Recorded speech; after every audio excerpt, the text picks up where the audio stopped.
You've already learned about the circular slide rule side of the flight computer, and you'll shortly learn about its flip side, the wind side.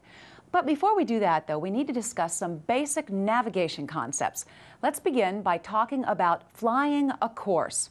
Now, a course is the path you want to fly over the ground. It's represented by this line on the globe. If you refer to the direction of the line as it relates to true north, you'd call it the true course. And the term true north denotes the north pole of the axis around which the Earth rotates. True north, or geographic north, is at the top of the Earth. And you can measure your true course by using lines of latitude and longitude as a reference. Now, as you remember, your compass doesn't know where true north is. It can only give you information based on the location of the magnetic North Pole.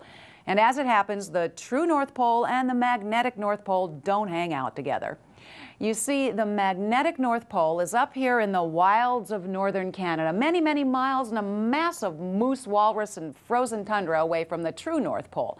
So depending upon where you are on the Earth, you may find a difference between the lines of longitude, which point toward true north, and the lines of magnetic force, which flow toward the magnetic north. The difference is called magnetic variation.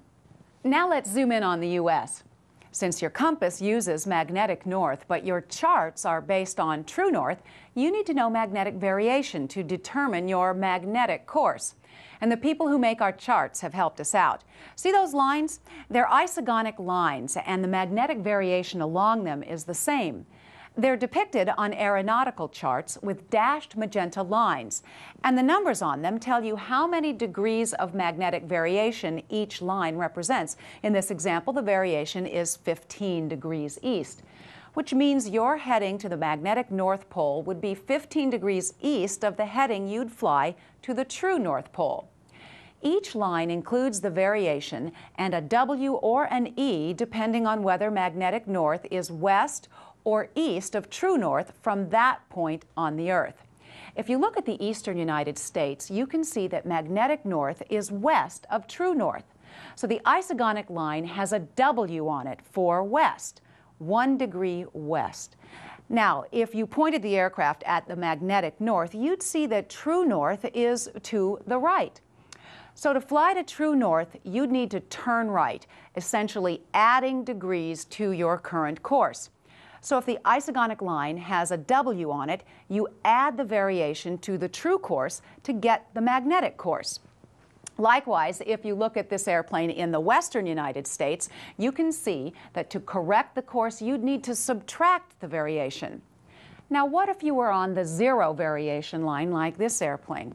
That's right, your true course and magnetic course would be the same.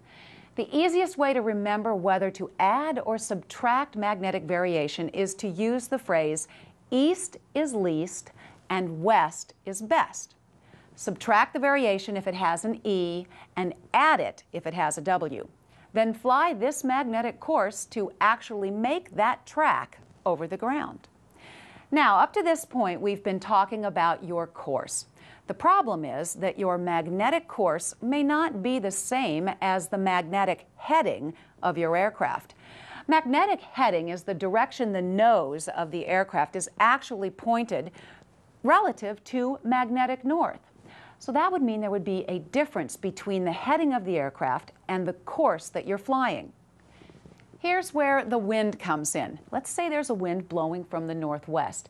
Now, if you want to fly northeast, that northwesterly wind will try to blow you off course to the south. So what you need to do is crab the airplane, in this case to the left, in order to remain on the course that you want to fly. This wind correction angle is the difference between the magnetic course you want to fly and the magnetic heading that you actually end up flying. It's called the wind correction angle, and it's frequently abbreviated WCA. And now you're a master of some of the terms we'll be using when we discuss the wind side of the flight computer in a later lesson.